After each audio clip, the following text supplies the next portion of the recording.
ELA is a dynamic non-profit organization comprised of young legal professionals and arbitration enthusiasts from around the world. You are born to be great.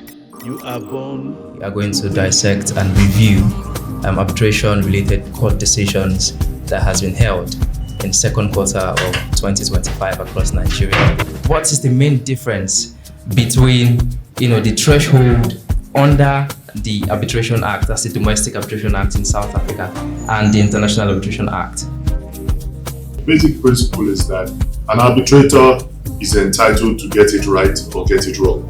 You take your arbitrator as you find it. Your whole idea is that you've entrusted the determination of your dispute to somebody that you have both either chosen or you've agreed on how that person will be chosen, and you've agreed that you'll be bound by the result. I want to just immediately go into the next session, which is the second panel discussion, arbitration of oil and gas disputes.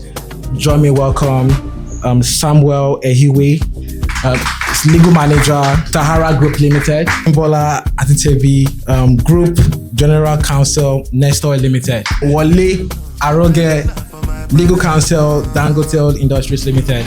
One of the key clauses that contracting parties impute into their contracts is to stabilize the legislative regime under which they have contracted. There are other very key clauses I believe people or lawyers reviewing oil and gas contracts should look at or look into. One of such clauses is the clause that relates to the issue of the reserves.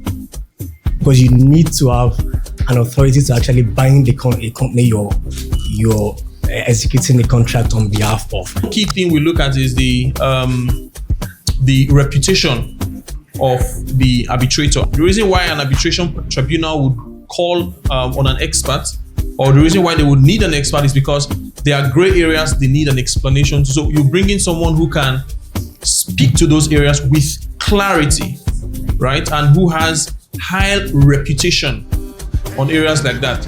Presented to Dr. Babatunde Adibade SAN in recognition of your invaluable contribution as a panelist at the second edition of ELA Quarterly Arbitration Hangout today to 2 July. Thank you very much, Dennis. My name is Michael Apuye, Associate at Stone & Brown Partners. I'm glad that it was a success, and one of the things that we stand for at ELA is to promote arbitration, to promote the practice of arbitration, not just in Nigeria, but Africa at large as well. Very insightful event. I mean, you got to see different perspectives from different African countries, Kenya, South Africa, and of course, Nigeria. We learned, the complexity, the intricacies, in arbitration in that upstream sector, the midstream sector, and all of that. And I feel like it was actually mind-blowing. So we're hoping to host this event again by the third quarter, and then we are not just looking to host it in Nigeria alone, we're looking to put across other jurisdictions as well, and we hope that we are able to achieve that. But for this one, it's a success, and we're glad. I'm happy to be here. Thank you very much. Remember, you are not born to be discouraged. You are not born to lose direction in life.